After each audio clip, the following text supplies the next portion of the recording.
Di episode kali ini, kita akan melihat strategi jenius Sena di dalam penjara. Dia tidak pakai kekerasan, tidak pakai ancaman, tapi menyentuh sisi paling lembut.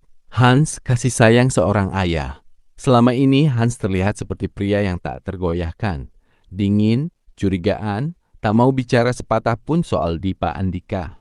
Setiap kali Sena mencoba menggali info, Hans langsung memasang tembok tinggi. Bahkan sering bersikap kasar dan menutup diri rapat-rapat. Tapi Sena tidak menyerah. Dia mengamati, dia mendengarkan, dan akhirnya menemukan satu hal penting. Di balik wajah keras itu, Hans adalah seorang ayah yang sangat menyayangi anaknya. Itulah titik lemah terbesarnya. Sena tidak memaksa, tidak menekan. Dia mulai bercerita, sederhana saja, tapi maknanya dalam banget. Seorang anak kecil setiap hari menunggu ayahnya pulang. Dia tidak butuh ayah yang sempurna.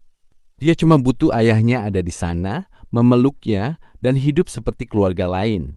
Sena mengingatkan Hans, anak tidak seharusnya jadi korban kesalahan orang tuanya. Awalnya Hans pura-pura tidak peduli.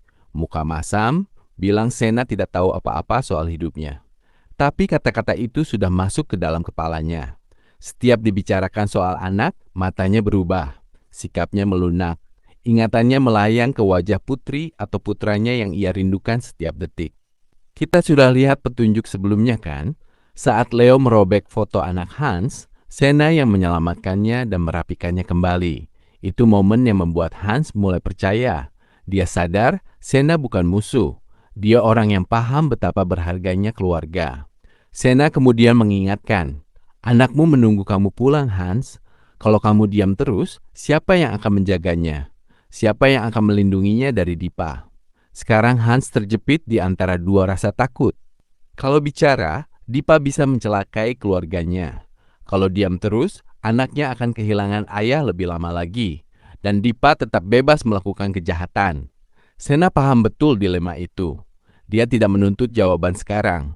Dia hanya membiarkan Hans merasakan sendiri mana yang lebih penting, menjaga rahasia penjahat atau menjaga masa depan anaknya sendiri. Sena juga tidak punya waktu banyak. Setiap hari di penjara semakin berbahaya. Identitasnya bisa terbongkar kapan saja. Kalau Hans sampai tahu Sena sebenarnya polisi, semua rencana hancur. Makanya Sena harus bergerak halus, seolah-olah mereka cuma dua ayah yang saling berbagi cerita hidup. Tapi di luar sana, Dipa Andika juga mulai curiga.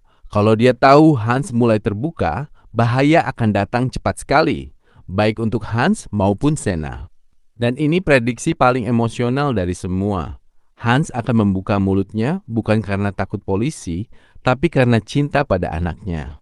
Mungkin di saat paling hening, dengan mata berkaca-kaca, Hans akan berkata, "Aku ingin pulang ke anakku." Dan dari kalimat itu saja, pintu kebenaran terbuka. Satu rahasia keluar, lalu yang lain menyusul. Mulai dari perintah-perintah Dipa, uang hasil kejahatan, jaringan orang-orang yang terlibat, sampai bukti-bukti yang selama ini disembunyikan. Semua akan tumpah. Begitu Hans bersaksi, posisi Dipa langsung ambruk.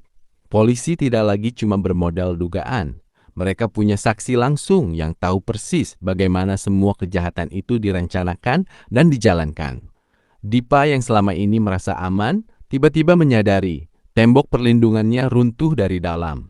Sementara itu di luar, Davina pasti gelisah setiap detik. Rindu bercampur takut. Semakin lama Sena di dalam sana, semakin berat rasanya. Makanya keberhasilan misi ini bukan cuma soal menangkap Dipa. Ini juga soal menyatukan kembali dua hati yang saling merindukan.